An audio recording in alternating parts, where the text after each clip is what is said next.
कहानी में आगे उसे सुनिए अब।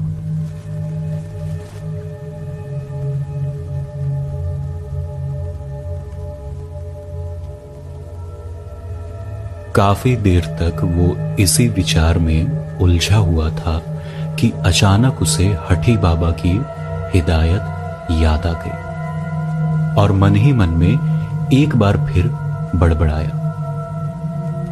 बाबा ने कहा था कि यदि मैंने अपने मन पर विजय प्राप्त कर लिया तो यकीन मानो कोई भी बुरी शक्ति मेरा कुछ नहीं बिगाड़ सकती। मुझे खुद को मजबूत करना ही होगा। बाबा सही कह रहे थे कि यदि एक बार खुद को मजबूत कर लिया तो कोई मेरा बाल भी बांका नहीं कर पाएगा। मेरे पास अब तो सारे उपाय होंगे। ये सोचते सोचते उसका सफर कब कट गया उसे इसका एहसास नहीं हुआ।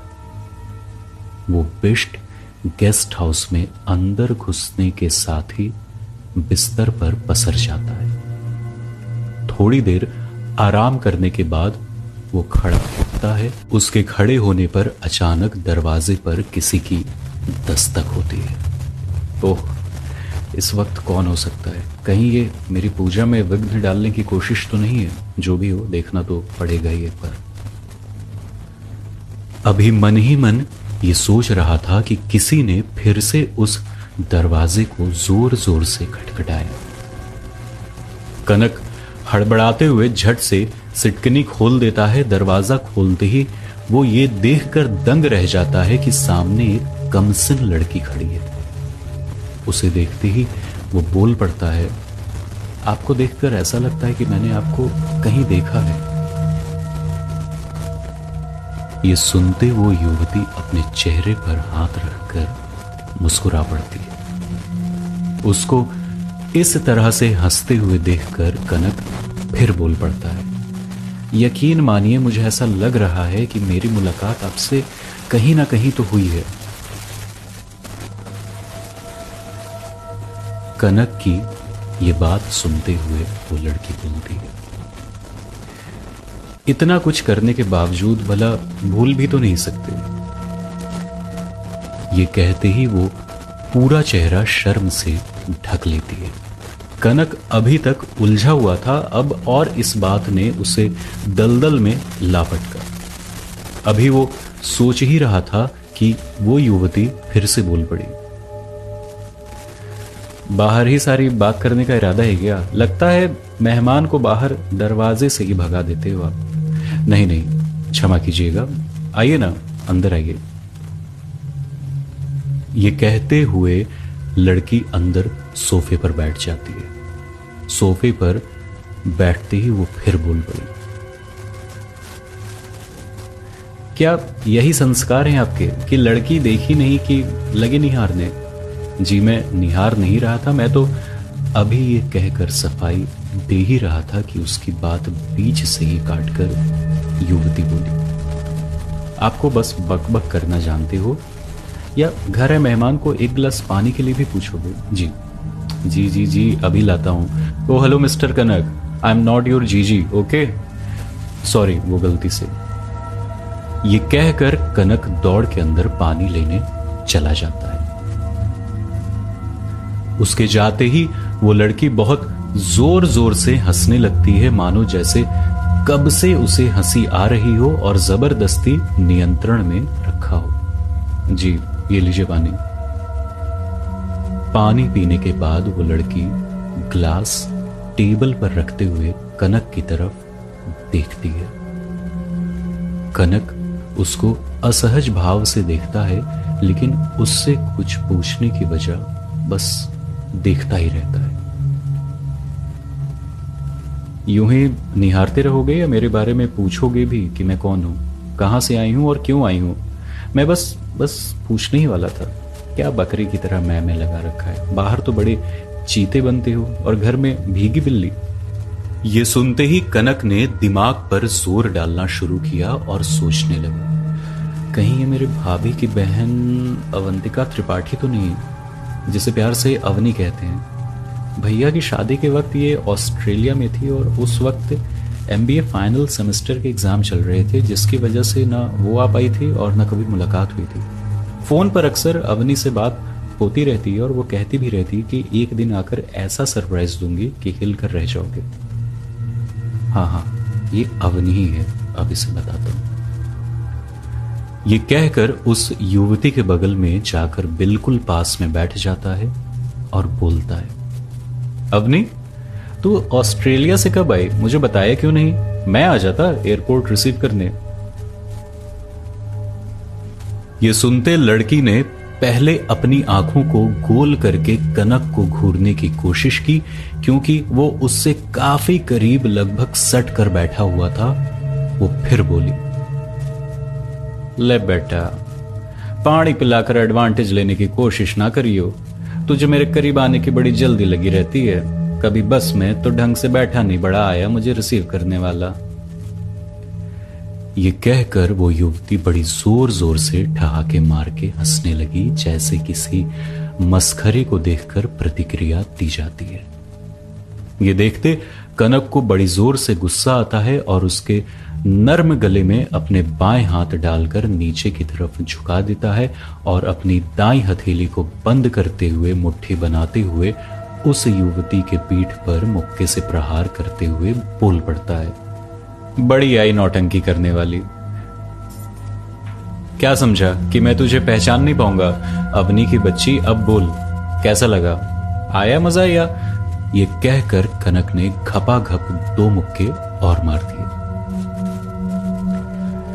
अचानक इस हमले का उस युवती को तनिक भी अंदाजा नहीं था।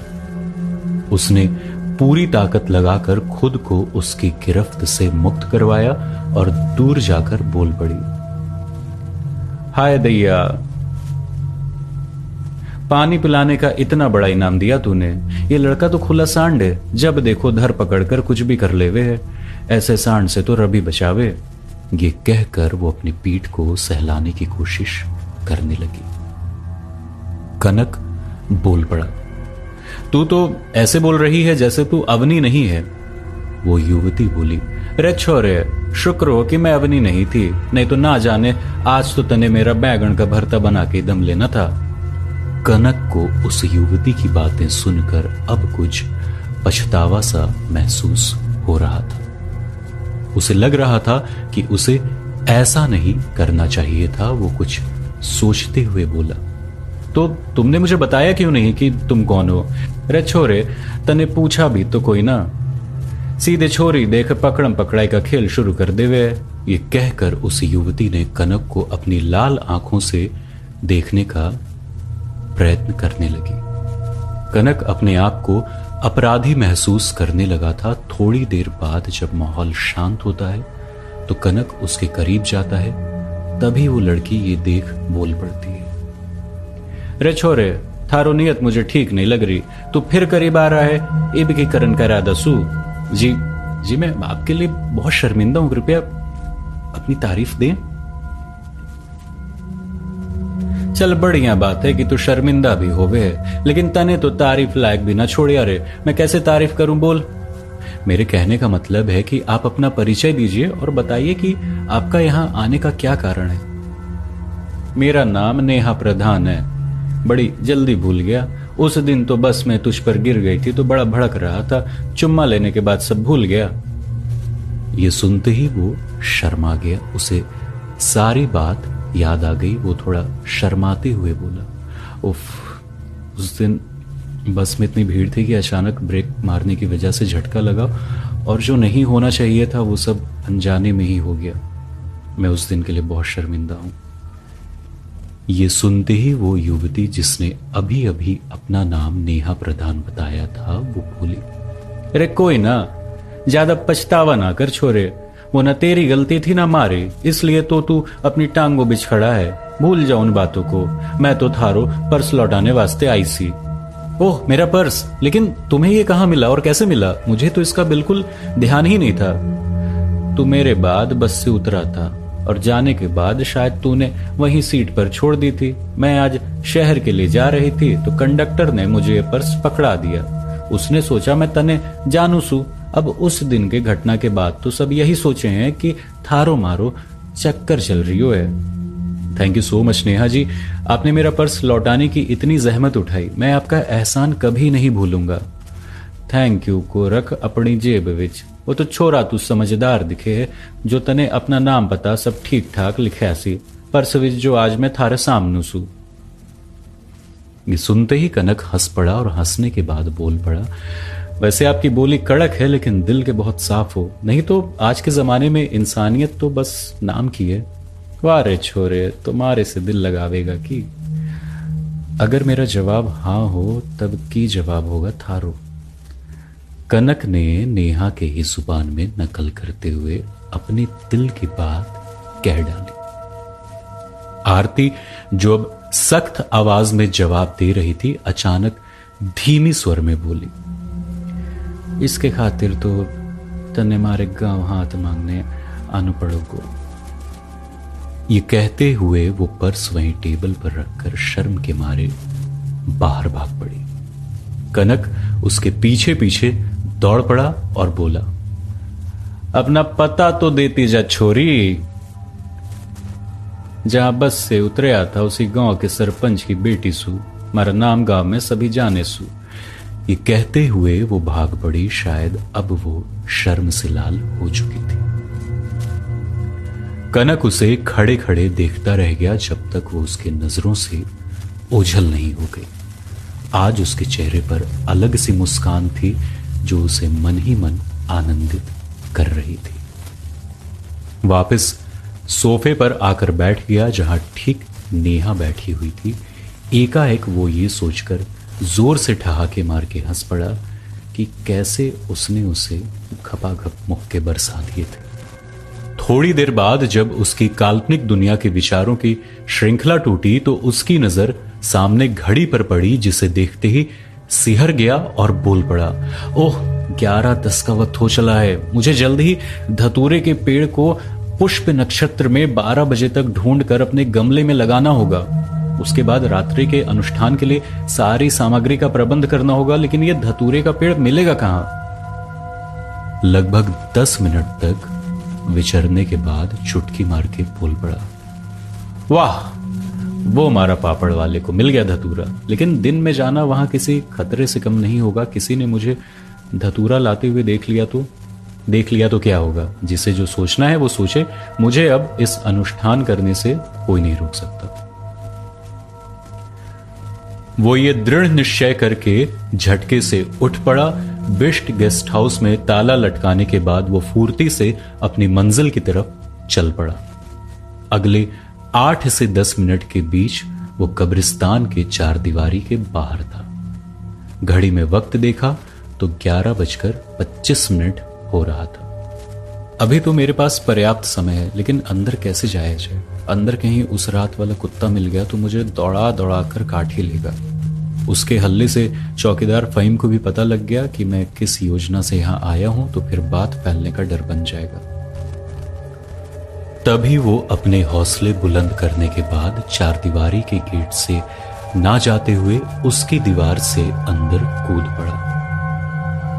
दिन के वक्त भी कब्रिस्तान से अजीब सा सन्नाटा पसरा हुआ था। शायद ये जगह गांव में होने की वजह से ज्यादा सुनसान लग रही हो। जैसे ही वो आगे बढ़ने को हुआ तो उसे कब्रिस्तान के गेट के खुलने की आवाज आती है। वो वहीं पेड़ के पीछे छिपने का प्रयास करता है, लेकिन पेड़ का तना मोटा ना होने की वजह से वो अपने आप को ठीक से छिपाने में कामयाब नहीं हो पाता। तभी अचानक कब्रिस्तान के गेट के बंद होने की आवाज आती है। शायद अंदर आने वाला शख्स कब्रिस्तान के अंदर आ गया था और गेट बंद कर दिया था। वो शख्स अंदर की तरफ आने ही वाला था। कनक की सांसें तेज हो चली थी। उसके समझ में नहीं आ रहा था कि क्या करना चाहिए। उसे बाबा हठी योगी की बात याद आ गई। उन्होंने समझाया था कि ये राज किसी के समक्ष नहीं लाना है कि वह अनुष्ठान करा रहा है। यदि किसी को पता लगे तो उसे आखिरी दिन हवन वाले दिन जरूर शामिल करना होगा। अभी यही सोच रहा था कि उसे कोई आवाज अपनी तरफ आती हुई प्रतीत हुई। अब कनक को उस शख्स से कोई नहीं बचा सकता था। उसका राज सबके सामने अगले ही पल आने वाला था। उससे पहले कि उस शख्स की नजर कनक पर पड़ती, कनक ने क्या किया? कनक ने ये जानने को मिलेगा आपको इस कहानी के अगले एपिसोड में।